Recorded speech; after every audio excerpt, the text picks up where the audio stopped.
मैं ओम प्रकाश यादव वाराणसी उत्तर प्रदेश से बोल रहा हूँ। मैं मैथ में सर्किल चैप्टर पढ़ाने जा रहा हूँ। अब आप देखिए, ये वृत्त है, मतलब सर्किल है। इसका जनरल इक्वेशन क्या होता है, ये हम यहाँ लिख रहे हैं। X square plus y square plus 2gx plus 2fy plus c equal to 0। ये सर्किल का जनरल इक्वेशन है। अब इसका सेंटर क्या होता है, ये देखिए आप। सेंटर इसका होता है minus F minus G and minus F. ये हो गया इसका सेंटर। रेडियस क्या होता है, ये देखिए सर्किल का रेडियस। रेडियस इसका होगा under root G square plus F square minus C. एक चीज में यह देखना है कि एक्स स्क्वायर और वाई स्क्वायर इन दोनों का कोफिशिएंट 1 होना चाहिए। अगर बाई चांस यहां 1 नहीं है तो इसको हम 1 कर लेंगे। ठीक। अब इसके बाद आपको हम बताएं कि इस सर्किल में ये क्या है, ये सेंटर है, सर्किल का सेंटर है। सेंटर से अगर मान लीजिए यहाँ सेंटर है, इसको हमने लिखा O, और इस सर्किल पर कहीं पर भी हमने एक पॉइंट ले लिया, उसको मिला दिया। अगर इस पॉइंट P जो लिया है ये मिला दिया, अब ये OP इक्वल टू हो गया रेडियस। तो OP इक्वल टू क्या होगा, रेडियस। ठीक।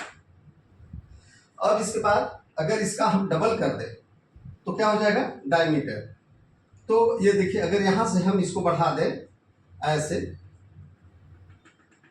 सीधी लाइन में, और मान लीजिए कि यहां पर Q आ गया, ये पॉइंट Q है, तो ये PQ जो है वो क्या हो जाएगा, डायमीटर हो जाएगा। PQ जो हो जाएगा वो हमारा डायमीटर हो जाएगा, मतलब डाया हो जाएगा। इसका मतलब या रेडियस का मतलब होता है हिंदी में त्रिज्या, और डायमीटर मतलब व्यास। अब आप देखिए, अगर किसी भी वृत्त में केवल 2 पॉइंट को हम मिला दें, 2 बिंदुओं को यहां से यहां तक अगर हम मिला देते हैं तो उसको बोलते हैं जीवा, मतलब कॉर्ड होता है ये। हम इसको लिख देते हैं, मान लीजिए ए बी। तो यहां पर ए बी जो होगा, ए बी जो होता है वो क्या होता है, जीवा। ए बी को हम क्या बोलते हैं, जीवा बोलते हैं या कॉर्ड बोलते हैं। इसको हिंदी में क्या बोलेंगे, देखिए हिंदी में इसको बोलते हैं त्रिज्या, रेडियस को त्रिज्या, डायमीटर को व्यास, और कॉर्ड को जीवा बोलते हैं। ठीक।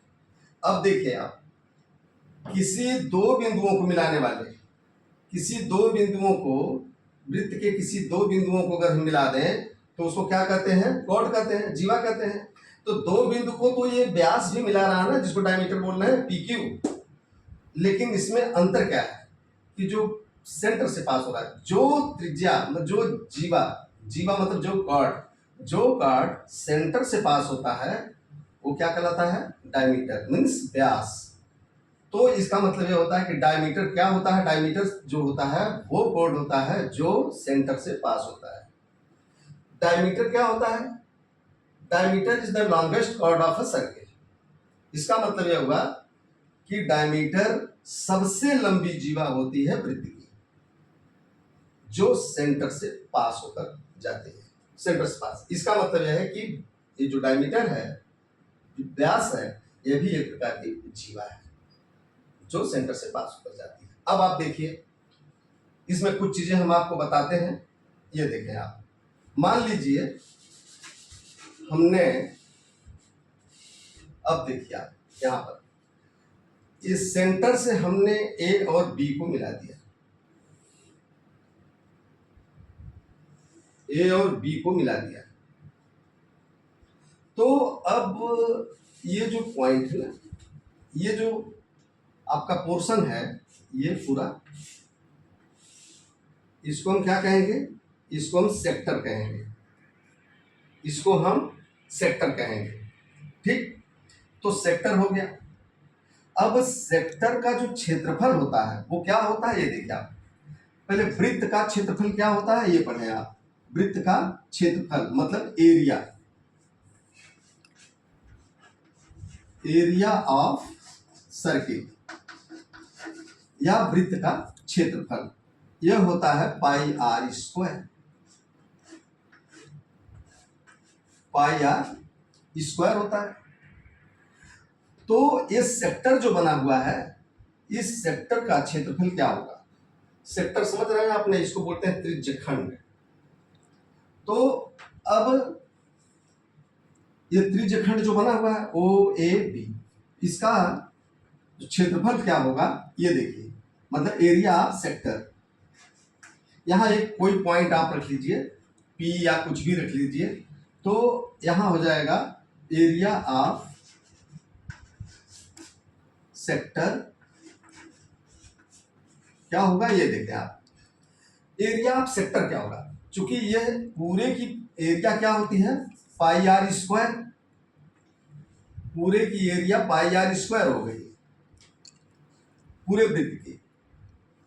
तो ठीक है, एरिया ऑफ सेक्टर क्या होगा, पूरे जब वृत्त की एरिया पाई आर स्क्वायर है तो केवल जो ये थीटा डिग्री है, मतलब इतने की एरिया क्या होगी, इस सेक्टर की एरिया क्या होगी, जो थीटा बना है ये हो जाएगा थीटा बाई 360, थीटा बाई 360। क्यों, क्योंकि जो वृत्त की एरिया है ये पूरी है, अब पूरा कितना होता है 360 डिग्री, तो 360 डिग्री जब पूरा घूम जाते हैं तो वो होता है पाई आर स्क्वायर।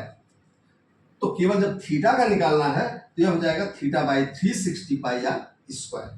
तो बात समझ में आ रही है ना, तो कि 360 घूमने पर एरिया पाई आर स्क्वायर है और थीटा डिग्री को घूमने पर क्या हो जाएगा थीटा बाई 360।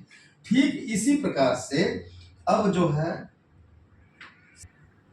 ठीक, अब आप देखिए हम सरकमफ्रेंस की बात करते हैं, तो सरकमफ्रेंस इसको हम मिटा दे रहे हैं। अब देखिए,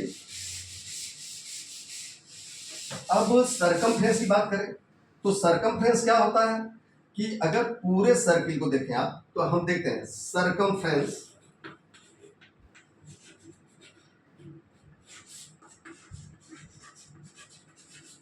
सरकमफ्रेंस ऑफ सर्किल, इसे कहते हैं हिंदी में वृत्त की परिधि।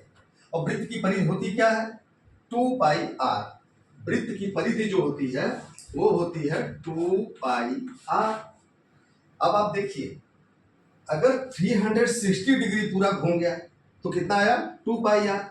उसी तरीके से किसी एक सेक्टर का केवल यहां से लेकर के हम यहां एक पॉइंट ले लेते हैं पी, ए पी बी, अगर हम केवल ए पी बी की बात करें कि ये आर्क कितना है, एक सेक्टर जो दिया है, इस सेक्टर में जो ए पी बी है, जो ए आर्क है, ये आपका इसकी लेंथ क्या होगी, तो क्या होगी, तो सरकमफ्रेंस ऑफ मतलब कि लेंथ ऑफ आर्क, यहां से लेकर के यहां तक क्या हो जाएगा, तो ये हो जाएगा लेंथ ऑफ आर्क, इसको हम बोलेंगे length of arc, A P B, ऐसे A P B equal to, ये क्या हो जाएगा, यहां पर थीटा डिग्री है तो थीटा अपान 360 और ये पूरे सर्किल का 2 पाई आर। इसका मतलब यह है कि पूरा सर्किल अगर मान लीजिए यहां से यहां 360 चलते हैं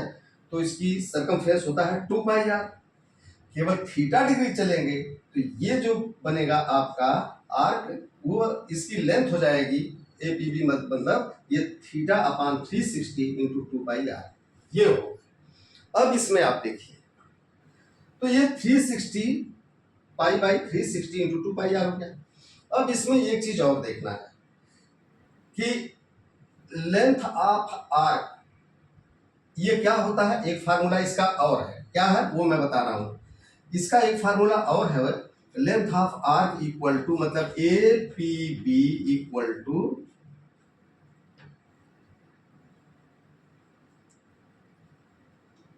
एंगल थीटा इनटू रेडियस, ये होता है। ये बड़ा इंपॉर्टेंट फार्मूला है। लेकिन यहां पर जो थीटा होगा ना, वो रेडियन में होगा। थीटा डिग्री में नहीं होगा, थीटा किस में होगा, रेडियन में होगा। थीटा की वैल्यू रेडियन में ली जाएगी।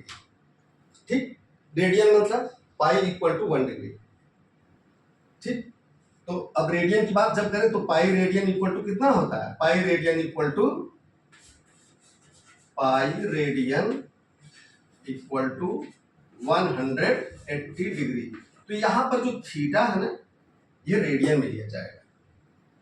ठीक, तो यह एपीबी, जो आर्क एपीबी है, इसका एक फार्मूला ये भी होगा, थीटा इंटू रेडियस, मतलब कि angle equal to radius.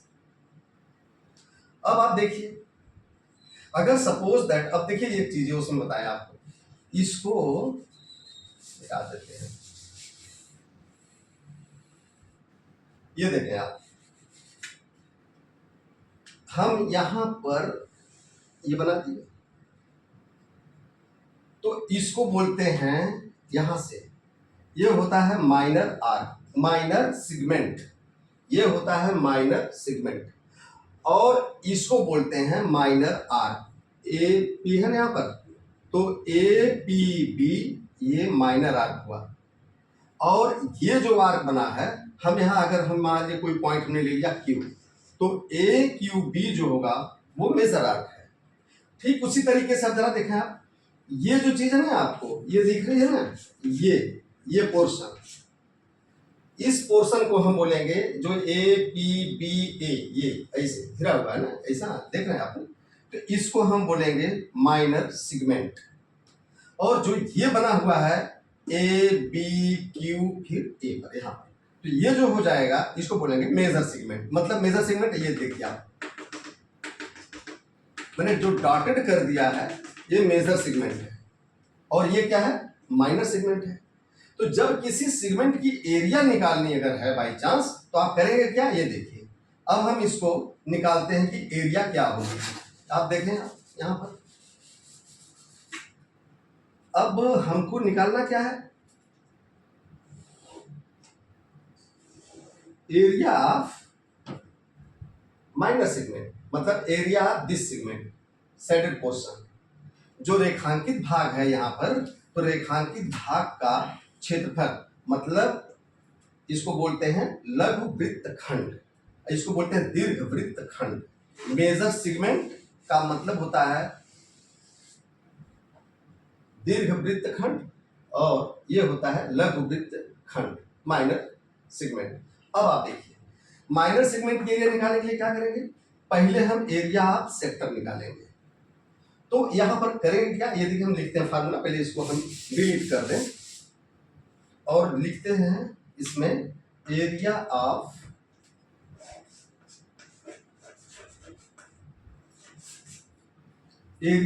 Segment,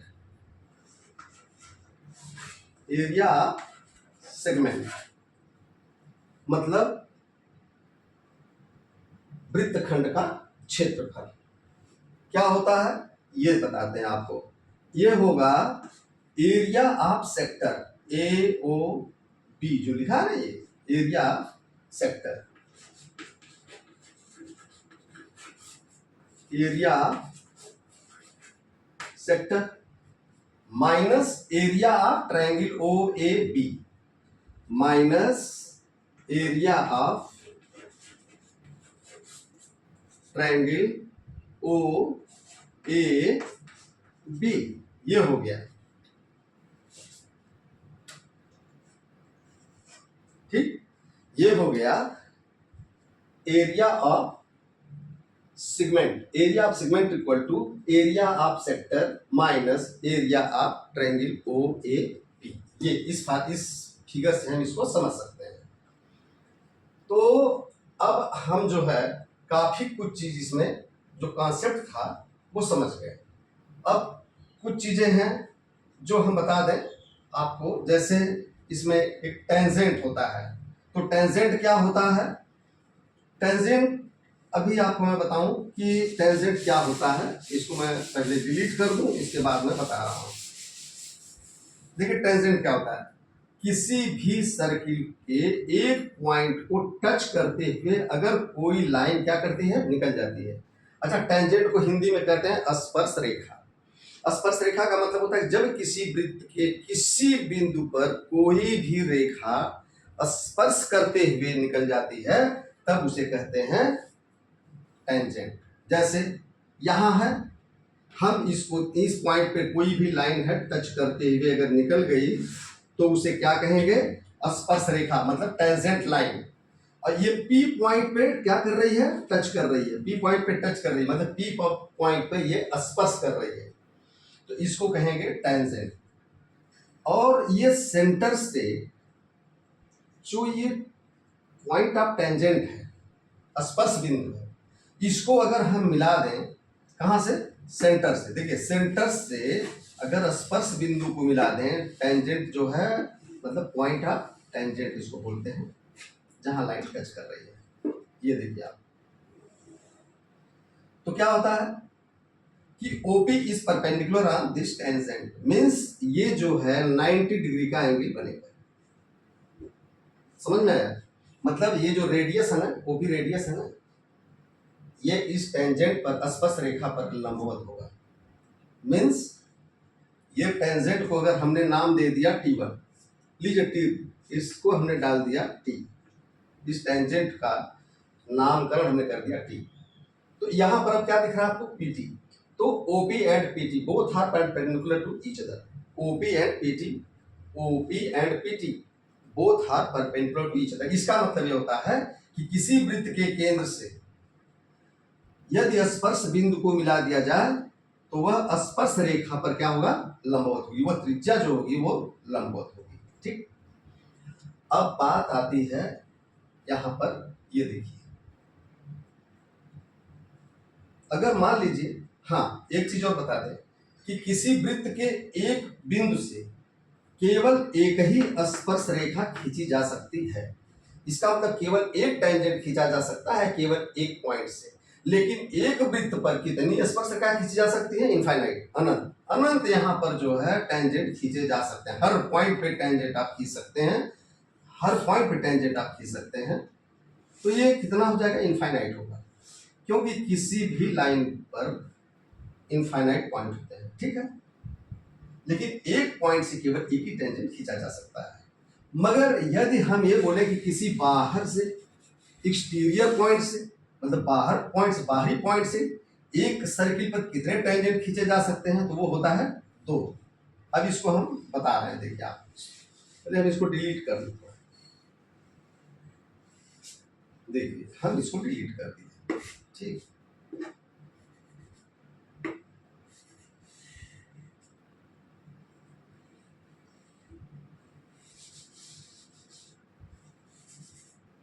ये हमने डिलीट कर दिया।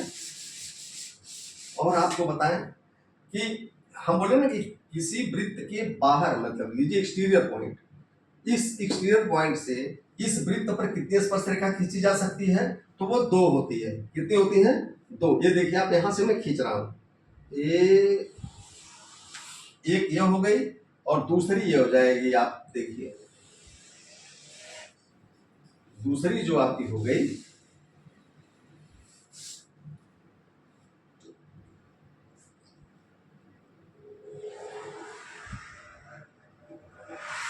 ये, अब 2 स्पर्श, 2 जो है ये टेंजेंट लाइन आ गई।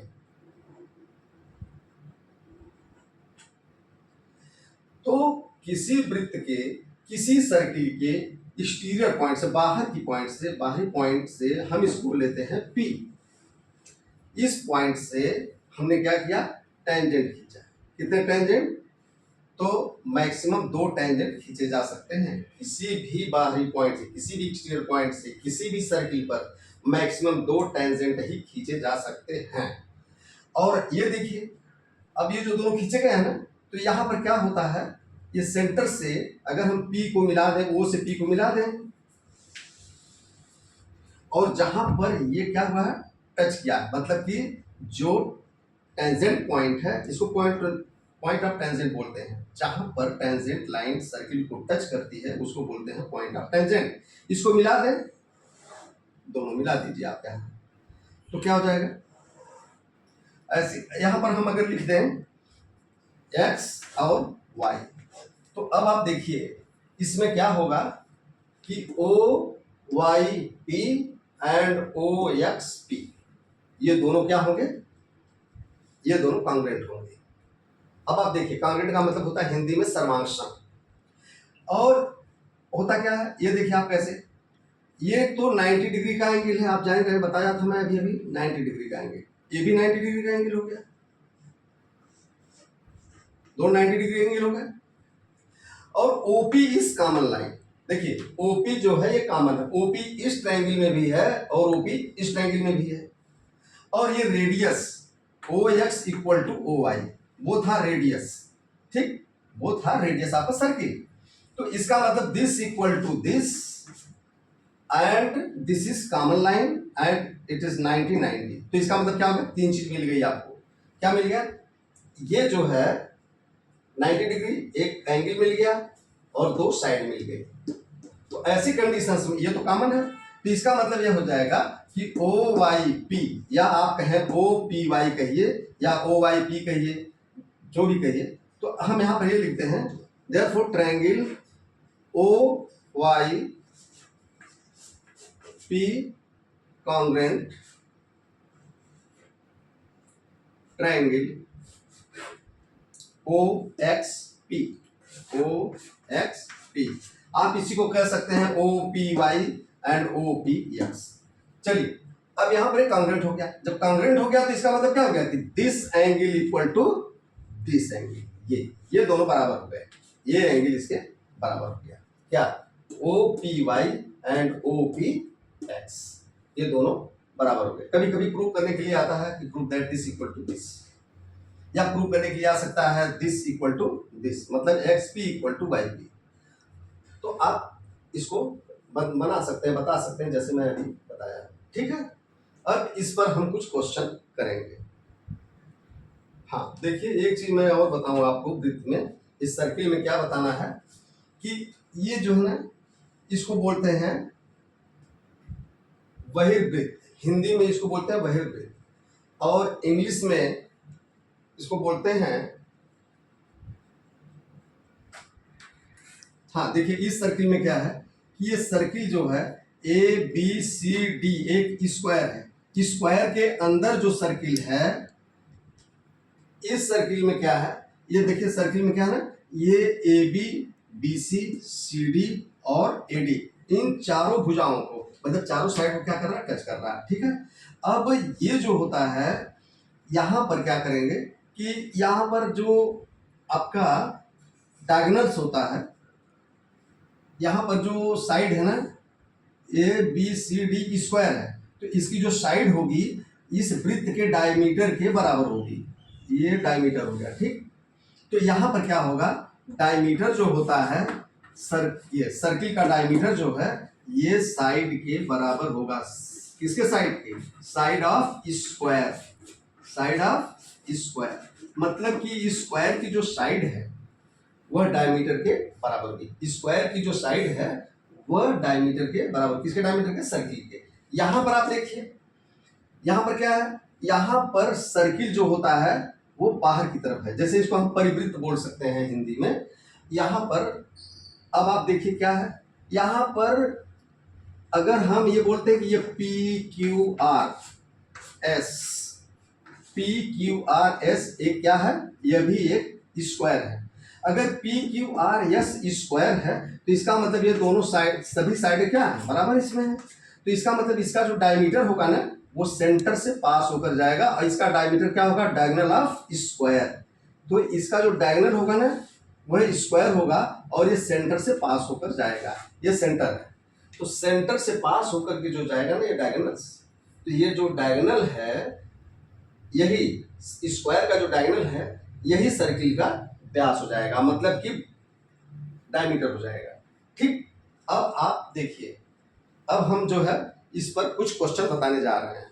ठीक, देखिए अब यहाँ पर एक क्वेश्चन हम दे रहे हैं, इसमें लिखा PQ is a chord of length 8 centimeter of a circle of a radius 5 centimeter tangent at P and Q intersect at point T, find TP।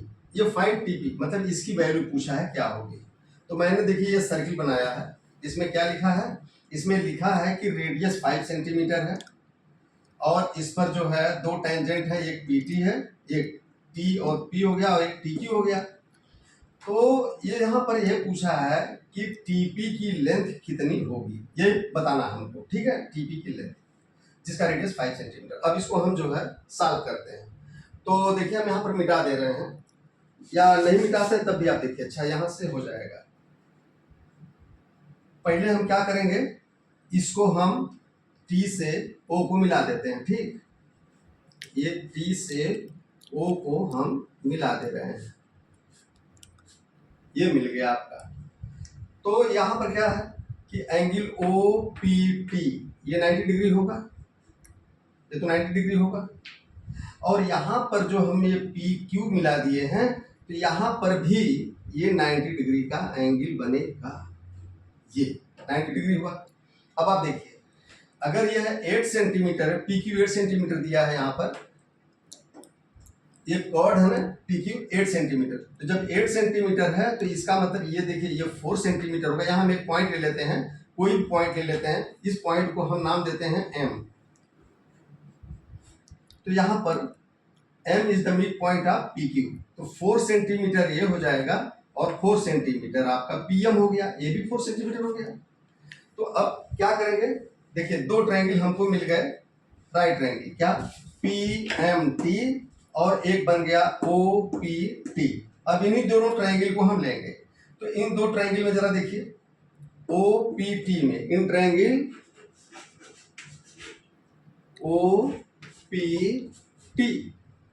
OPT 5 square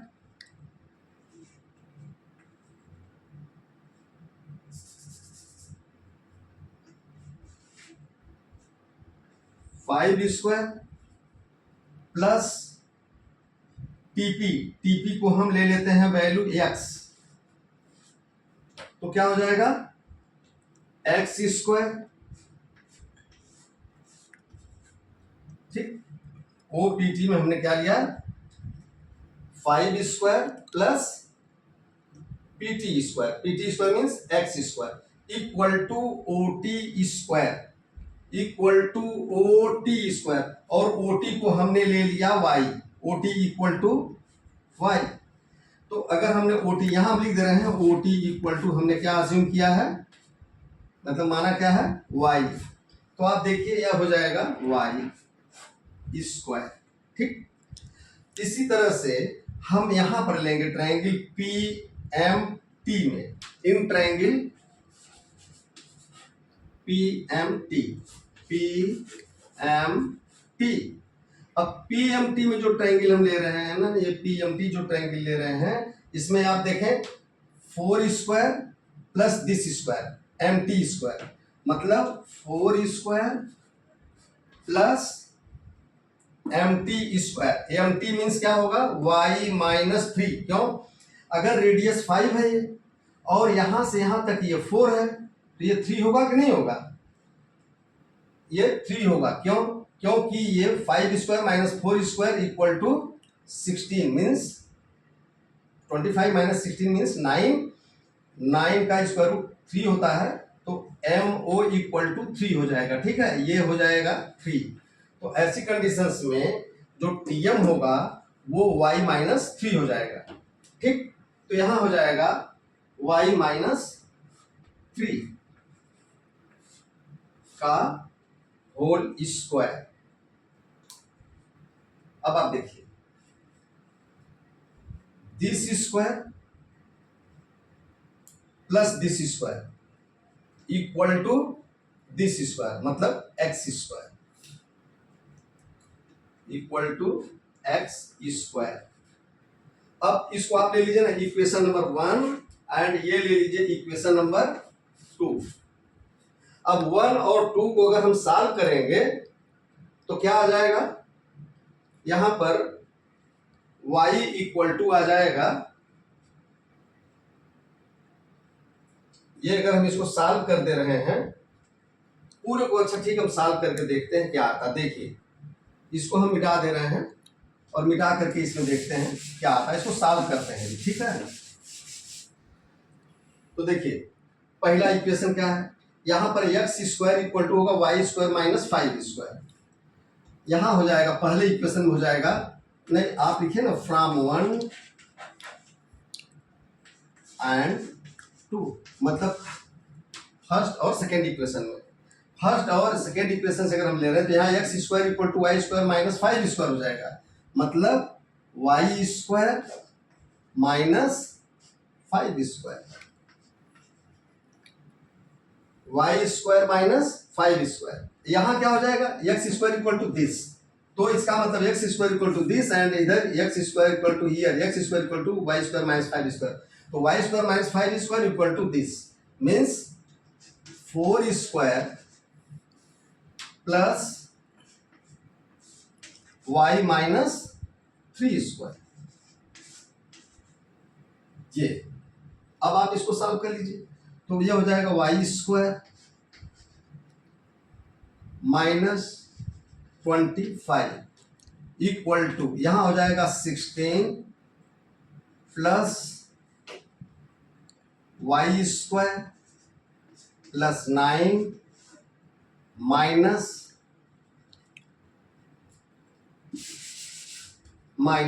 6y। अब आप देखिए यहां वाई स्क्वायर दोनों तरफ से कैंसिल हो गया, बचा क्या यहाँ 16 और 9 कितना हो गया 25। तो 25 जब इधर चला जाएगा तो ये भी माइनस हो जाएगा, तो माइनस 25 माइनस 25 ये हो जाएगा माइनस 50 इक्वल टू, इधर क्या बचा minus 6y, minus minus cancel, तो y इक्वल टू हो जाएगा 50/6। अब यहां पर आप देखें y इक्वल टू 50/6, मतलब अब इसको अगर आप कैंसिल करेंगे तो हो जाएगा 25/3। अब आप यहां कर सकते हैं क्या कि ये जो y इक्वल टू 25/3 हो गया, तो इक्वेशन नंबर 1 जो था आपका, इक्वेशन नंबर 1 था 5 स्क्वायर, क्या था y, यहाँ 5 स्क्वायर प्लस, अच्छा चलिए कोई बात नहीं, ये y इक्वल टू आपका आ गया 25/3। यहाँ जो फर्स्ट इक्वेशन सेकंड इक्वेशन था वो तो हमारा मिट गया है, लेकिन कोई बात नहीं, अभी हम बता रहे हैं। देखिए हाँ ये था एक्स स्क्वायर इक्वल टू, यही ना है फर्स्ट इक्वेशन था आपका x square equal to Y square minus 5 square.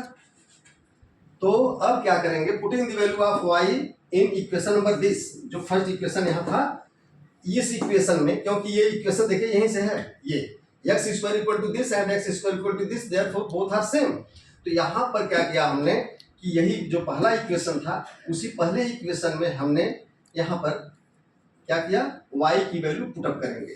तो x square equal to y की जगह आप रखिए 25/3 whole square minus 5 square means 25। अब आप यहां देखिए 625/9 माइनस 25, इसको सॉल्व कर लीजिए। 25 9 जा 225, 625 में से 225 माइनस करिए 400 आएगा 400/9। ये किसकी वैल्यू आएगी, एक्स स्क्वायर की वैल्यू आएगी। तो एक्स इक्वल टू क्या होगा, रूट 400/9 मीन्स 400 का कितना होता है स्क्वायर रूट 20 और 9 का स्क्वायर रूट 3। तो आपकी वैल्यू आ गई x इक्वल टू 20/3 सेंटीमीटर। अगर सेंटीमीटर में है तो सेंटीमीटर में जिसमें हो उसको दे देंगे, ठीक है ना। तो ये आपका टीपी की वैल्यू क्या आ गई, हमने एक्स अज्यूम किया था, तो टीपी इक्वल टू क्या हो गया आपका, टीपी इक्वल टू 20/3, ये आपका है। ठीक है, इसको हम कायदे से लिख दे रहे हैं यहां पर ताकि दिखे। ये आ गया, देखिए हम इधर इधर जो है डिलीट कर दे रहे हैं और इसको लिख दे रहे हैं x, हमने जो अज्यूम किया था x इक्वल टू क्या था, टीपी, और यही टीपी की वैल्यू आपसे पूछी गई थी, तो टीपी इक्वल टू हो जाएगा 20/3 सेंटीमीटर। आप इसको चाहें तो आप डिवाइड कर दें 6.66, आप डॉट, अगर आप इसको और अच्छे से लिखना चाहो तो 6.67 सेंटीमीटर, ये आंसर है। ठीक,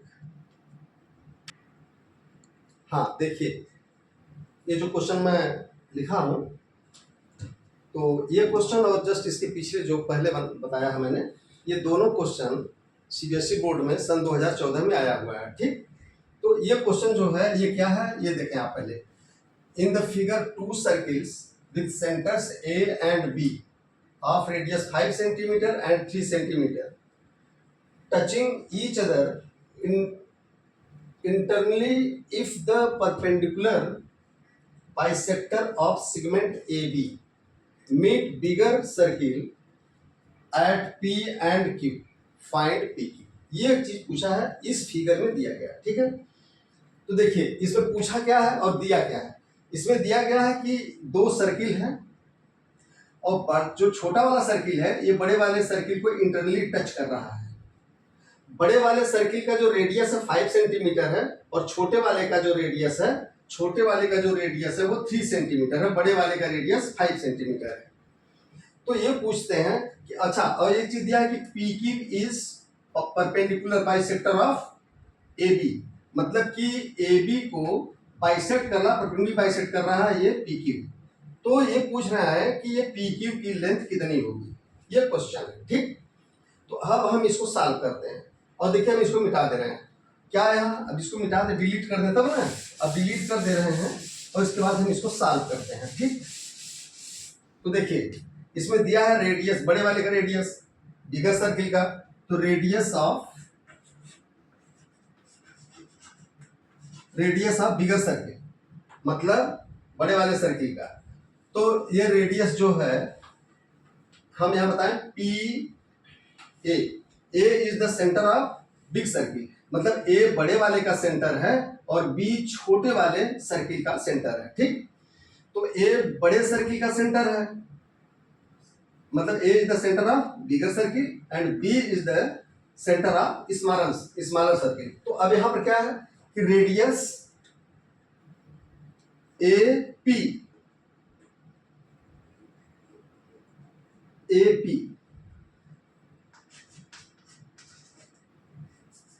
radius A P equal to 5 centimetre, और यहां पर देखिए ये जो छोटा वाला है रेडियस, इसका है 3 सेंटीमीटर। मान लीजिए हम यहां से रेडियस दे दें, ये बी पॉइंट है, अगर बी को हम मिला दें यहां पर, बी पॉइंट को अगर हम यहां खींच दें आगे और सी पर ले जा कर दें, तो ये जो बी सी है ना, ये बी सी जो होगा ये भी एक रेडियस है, किसका, स्मॉलर सर्किल का। तो बी सी इक्वल टू कितना हो जाएगा, ये बी सी 3 सेंटीमीटर है, बी सी 3 सेंटीमीटर। ठीक, ये है रेडियस ऑफ बिगर सर्किल और ये है रेडियस ऑफ स्मॉलर सर्किल। इसका मतलब ये है, ये स्मॉल सर्किल बोल दे रहे हैं इसको हम, और ये है बिग सर्किल। ठीक है, बिगर सर्किल।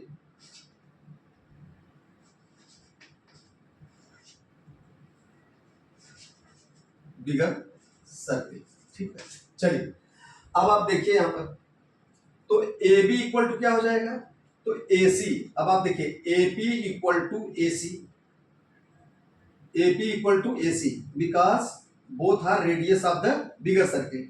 तो A C equal to 5 centimetre और बी सी इक्वल टू क्या है 3 सेंटीमीटर। तो ए बी इक्वल टू क्या हो जाएगा, therefore A B equal to 5 minus 3 2 centimetre. अब देखिए आप 2 सेंटीमीटर, तो इसका मतलब ये कितना हुआ, अगर हम इस पॉइंट को ओ ले लें जहां पर ए बी और पी क्यू ये दोनों इंटरसेक्ट कर रहे हैं, बाइसेक्ट कर रहे हैं, दोनों बाइसेक्ट कर रहे हैं, तो इस पॉइंट को अगर हम ओ ले लें तो ओ ए इक्वल टू क्या हो जाएगा, O A equal to 1 centimetre, मतलब 1 1 हो गया दोनों तरफ। O is the midpoint of A B perpendicular bisector, तो इसका मतलब हो जाएगा 1 सेंटीमीटर। अब आप देखिए अगर ये 1 सेंटीमीटर हो गया तो इसका मतलब ये 1 हो गया और ये कितना हो गया 5। तो ओपी कितना हो जाएगा, तो ओपी देखिए क्या हो जाएगा, OP equal to under root 5 square, मतलब AP square minus O A square, इसका मतलब 5 स्क्वायर माइनस 1 स्क्वायर, ये होगा ना 5 दिस रेडियस मतलब this square minus this square, ये हो जाएगा 24 अंडर रूट 24। तो अब आप बताइए यहाँ पर पूछा है पी क्यू, तो पी क्यू क्या हो जाएगा, ओपी इक्वल टू दिस, तो P Q equal to P Q is twice of OP, मतलब पी क्यू जो है ओपी का डबल है, तो यहां हो जाएगा P Q equal to 2 into root 24। ठीक, अब यहां पर 2 और रूट 24 की वैल्यू आप निकाल लीजिएगा, रूट 24 की वैल्यू आप निकाल लीजिएगा, तो रूट 24 की वैल्यू होगी 4.9,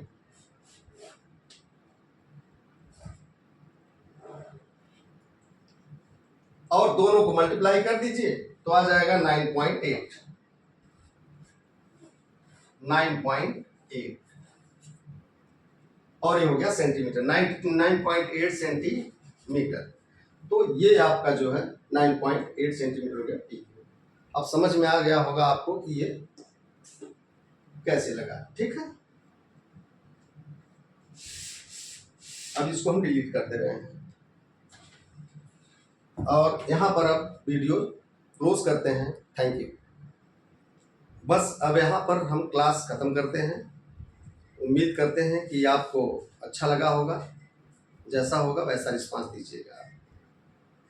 थैंक यू।